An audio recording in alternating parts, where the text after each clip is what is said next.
A woman covered every surface of her apartment with sticky notes, yellow squares on the bathroom mirror, pink reminders on the refrigerator, blue notes stuck to the coffee maker.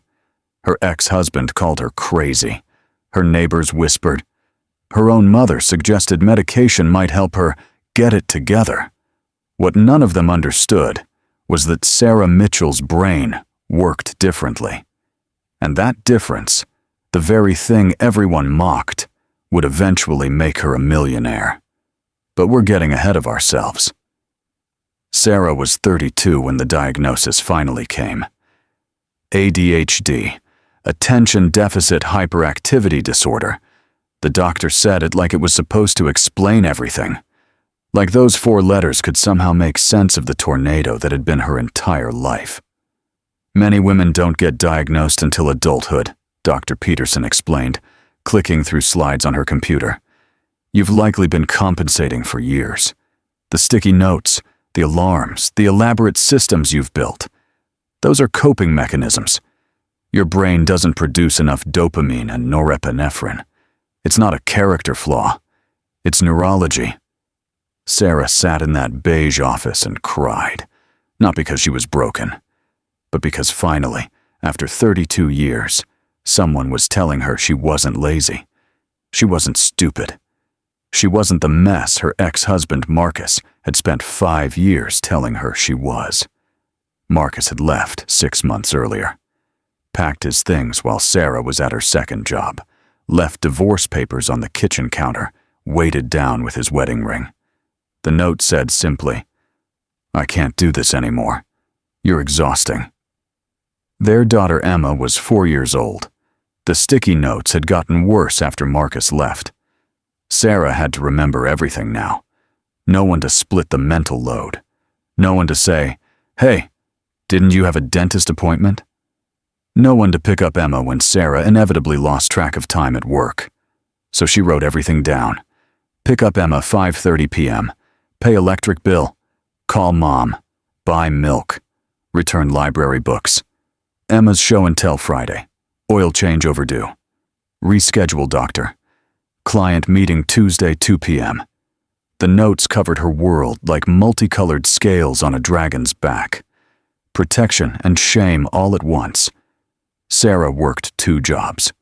Mornings, she was a receptionist at Henderson & Associates, a mid-sized business consulting firm downtown. The pay was terrible, but the benefits were decent. Evenings and weekends, she cleaned houses. Cash under the table. $20 an hour. She cleaned 7 houses a week. Do the math. That's $140, plus her receptionist salary of $32,000 a year, divided by 12 months, minus rent, daycare, groceries, utilities, car insurance, gas, Emma's needs. The equation always came up short. If you want to see how Sarah turned her sticky note system into a business empire, please hit that like button. It helps us share more stories like this. Subscribe if you haven't already. Back to Sarah. It was a Tuesday when everything started to change. Sarah was eating lunch at her desk, leftover pasta in a plastic container, when she overheard Mr. Henderson talking to one of the senior consultants. "We need someone who can track all these moving pieces," he said, frustration sharp in his voice. "The Meadowbrook project has 17 different contractors, 43 separate deliverables, and a timeline that changes every damn week. I need visibility. I need to see everything at once." Sarah's brain lit up like a Christmas tree. She knew this problem. She lived this problem. She'd been solving this exact problem her entire life, with sticky notes and color-coded systems and elaborate workarounds that made sense only to her. But she said nothing. She was the receptionist. Nobody asked receptionists for solutions to multi-million-dollar project management problems. She went back to her pasta. The next day, Henderson & Associates announced they were offering a free 6-week project management certification course to all employees. Professional development. Learn industry-standard tools. Advance your career. Sarah signed up, She had no idea what she was doing, but the course was during lunch hours and it was free. Maybe it would help her get organized. Maybe it would make her less of the disaster Marcus always said she was. The instructor's name was James Holloway. He was 53 years old, silver-haired, with the kind of quiet intensity that made people stop talking when he entered a room. He'd worked in project management for 30 years, aerospace, defense contracts, Fortune 500 companies. He'd retired early and now taught courses because, as he said on the first day, "I got bored playing golf." Sarah sat in the back, took notes, tried not to feel stupid. James taught them about Gantt charts and critical path analysis and risk matrices. He talked about resource allocation and stakeholder management and scope creep. Sarah's head spun. But then something strange happened. Week 2, James gave them an assignment, a fictional project. A company wants to launch a new product, 15 team members, 20-week timeline, budget of $200,000, multiple dependencies, external vendors, regulatory requirements. "Map it out," James said. "Show me how you'd manage it." Everyone else pulled out the software. Microsoft Project. Fancy tools with automated calculations. Sarah pulled out sticky notes. She couldn't help herself. The software made sense on screen, but not in her head. She needed to see it, touch it, move pieces around physically. So she covered her desk with notes, different colors for different work streams, pink for design, blue for engineering, yellow for marketing, green for finance. She drew arrows with a Sharpie, added numbers, created clusters, moved things around until the pattern emerged. She saw the bottlenecks immediately. 3 tasks that couldn't start until 2 other tasks finished. And those 2 tasks both required the same person. Resource conflict. The timeline would blow up in week 8 unless they reassigned responsibilities. She saw it like it was 3-dimensional, like she could reach out and touch the problem. When James walked past her desk, he stopped, stared, picked up one of her sticky notes, read it, put it back exactly where it had been. "Come to my office after class," he said quietly. Sarah's stomach dropped. She'd done something wrong, used the wrong method. He probably thought she was mocking the course, taking it as a joke. She almost didn't go, almost grabbed her purse and ran. But she went. James's office was small, books floor to ceiling, a whiteboard covered in diagrams, papers stacked in precise piles. "Sit," he said. Sarah sat. "That solution you created," James said slowly. "With the sticky notes. Walk me through it." "I'm sorry," Sarah started. "I know we're supposed to use the software, walk me through it." So she did. Explained how she'd color-coded the work streams, how she'd identified the dependencies, how she'd seen the resource conflict that would create a 6-week delay unless they made adjustments up front. James listened, didn't interrupt. When she finished, he was quiet for a long moment. "Have you ever been tested for ADHD?" he asked. Sarah blinked. "I was just diagnosed 3 months ago." James nodded slowly. Like that confirmed something. "My daughter has ADHD, diagnosed at 27. She spent her whole life thinking she was broken, built elaborate systems to compensate. She sees patterns other people miss, makes connections that seem random until you understand her logic." He leaned forward. "Your solution was the best one I've seen in 5 years of teaching this course. Not because you used sticky notes, because you saw the problem spatially, 3-dimensionally. You identified a critical failure point that everyone else missed because they were focused on the timeline, not the resource allocation." "I don't understand," Sarah said. "Your ADHD brain doesn't process information linearly," James explained. "You see everything at once, all the pieces simultaneously. It's overwhelming for you because there's no filter. But for complex project management, that ability to see the whole system, to recognize patterns, to spot the cascade effects that others miss, That's genius. Sarah felt something crack open in her chest. You're wasting yourself answering phones, James said bluntly. I want to mentor you, properly, outside this course. I think you have real talent, extraordinary talent. But you need proper training, and you need to learn how to translate what you see in your head into language other people can understand. I can't afford. I'm not charging you. I'm investing in you. That's when the real training began. 3 nights a week after Emma went to bed, Sarah met James at the public library. He brought case studies, real projects, real problems. Sarah worked through them with her sticky notes and her color-coded systems and her ability to see patterns that shouldn't be visible yet. James taught her the vocabulary, taught her how to document her process, how to explain her intuitions with data, how to build credibility when you're a woman with ADHD working in a field dominated by men who value credentials over capability. Week 7, Henderson and Associates landed a massive contract, a shopping mall renovation, $30 million budget, 18-month timeline, 12 separate contractors. The project manager they hired to run it quit after 3 weeks. It's chaos, he told Mr. Henderson. There's no way to track all these moving pieces. Sarah was filing papers when she heard this. Her fingers stopped moving. Mr. Henderson was desperate. The client was furious. They were going to pull the contract. James walked into Henderson's office that afternoon. I have someone who can do it, he said. Who? Sarah Mitchell. Mr. Henderson laughed. Actually laughed. My receptionist? Your receptionist, who has more natural talent for complex systems management than anyone I've taught in 30 years. James, I appreciate the confidence, but give her 2 weeks.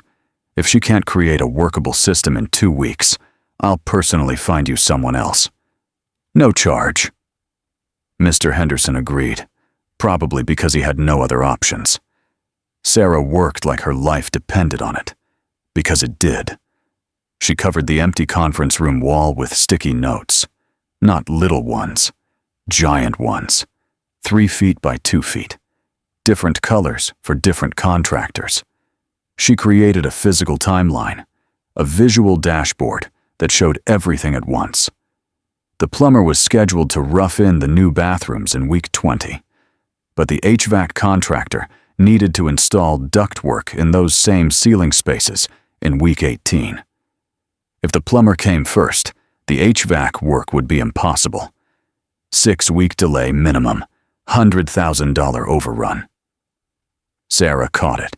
She reorganized the entire schedule, shifted resources, staggered contractors, created buffer windows for the inevitable surprises. 2 weeks later, she presented to the client. They stared at her wall of sticky notes. This woman in a $17 Target blouse with her color-coded system that looked like organized chaos. I know it looks unusual, Sarah said. Her voice only shook a little. But this system lets you see everything simultaneously.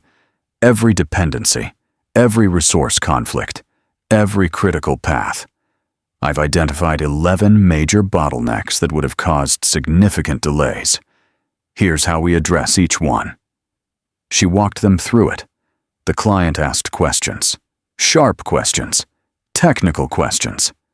Sarah answered every single one. The client approved the plan.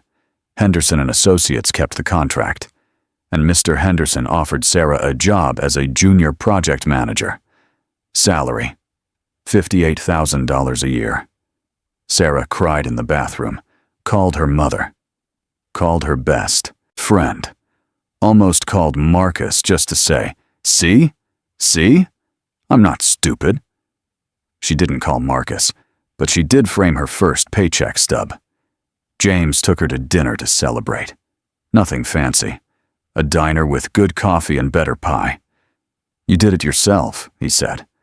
I just showed you how to translate your gift into language other people could understand. I couldn't have done any of this without you, Sarah replied. Something shifted in his expression, something soft. You're remarkable, Sarah. I hope you're starting to see that." She looked away. Her cheeks burned. Over the next year, Sarah managed 4 more projects, each one successful, each one demonstrating that her unconventional methods actually worked. She still used sticky notes, still built physical dashboards, but now she also used the software, documented everything, created reports that satisfied clients and executives. Her colleagues respected her. Some were confused by her, but they couldn't argue with results. And James was always there, answering questions, reviewing her work, celebrating her wins. It was Emma who noticed first. "Why does Mr. Holloway smile different when he talks to you, Mommy?" Sarah's heart skipped. "What do you mean, sweetie?" "He smiles like you smile when you look at me." Sarah had been trying not to notice, trying not to see the way James's eyes softened when she explained her process, the way he leaned closer when she talked, the way his hand would linger a moment too long when he passed her coffee. She told herself it was mentorship, professional respect. She told herself a 53-year-old retired project management expert wouldn't be interested in a 33-year-old single mother with ADHD who still sometimes forgot to pay her electric bill on time. She was wrong. It was month 14 when James finally said something. They were working late. Sarah was preparing for a presentation. James was reviewing her slides. "This is perfect," he said quietly. "You've come so far. Because you taught me." "No." He turned to face her fully.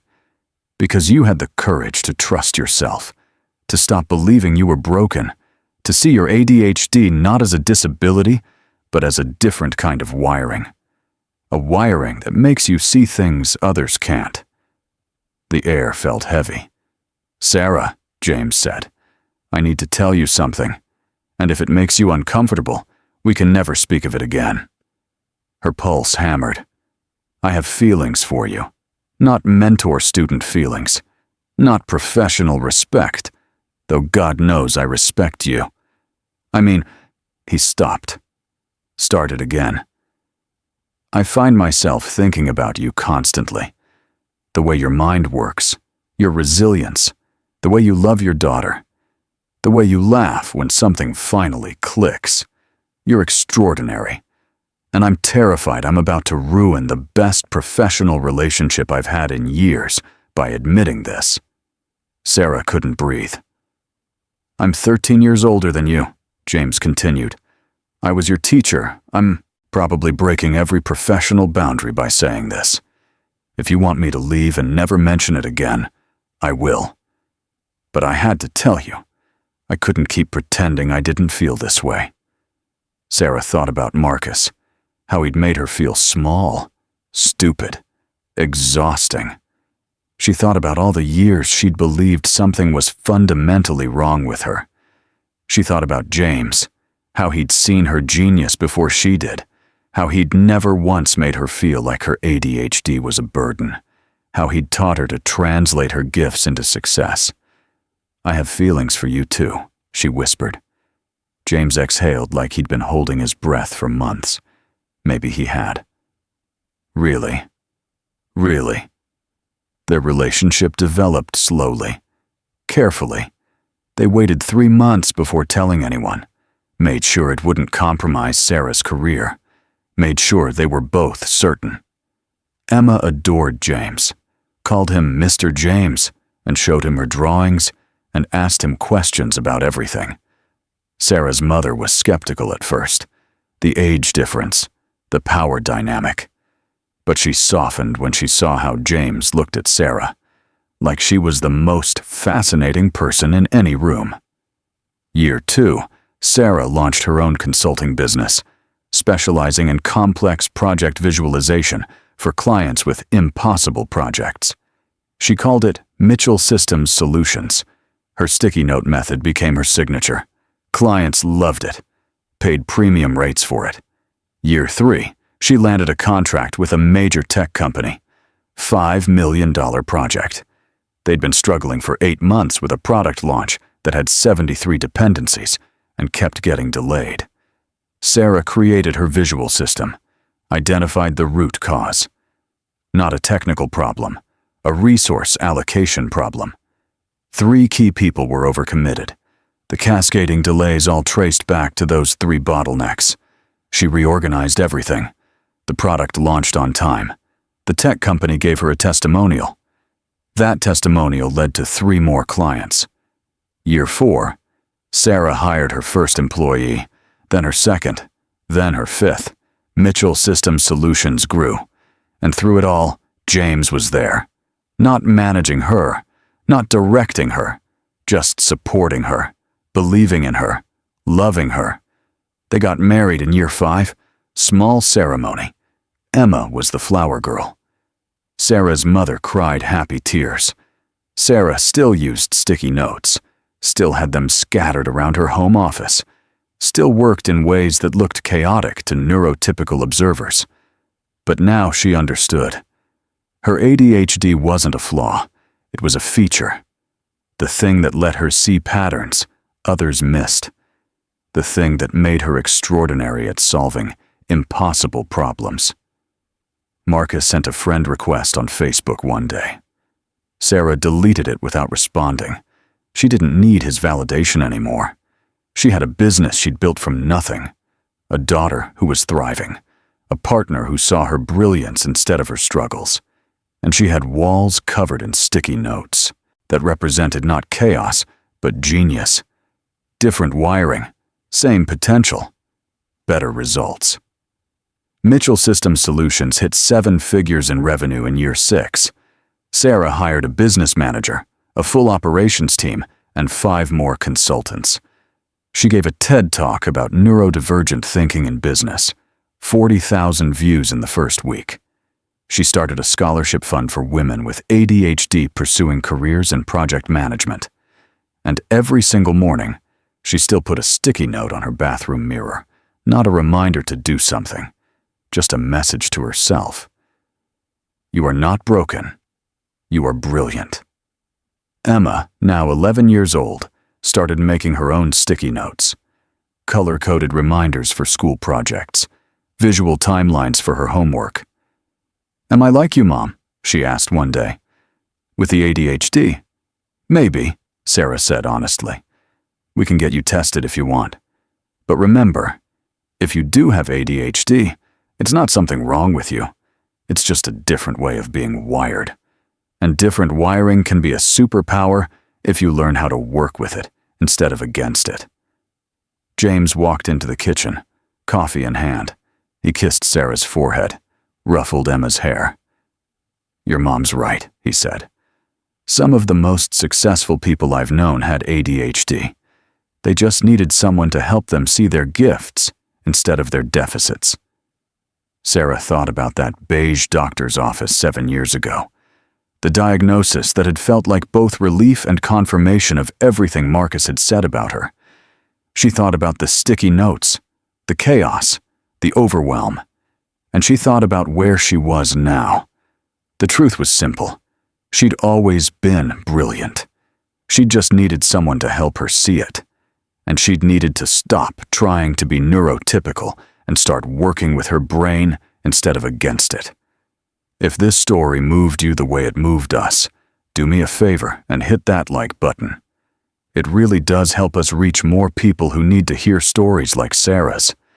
And if you know someone who's struggling with ADHD or any form of neurodivergence, someone who's been told they're too much or not enough, share this video with them. Let them know they're not alone. That different doesn't mean broken. That the thing everyone says is wrong with them might actually be their greatest gift. We all have sticky notes, different systems, different ways of making sense of the chaos. The question isn't whether you're wired differently. It's whether you're brave enough to stop apologizing for it and start using it to change your world.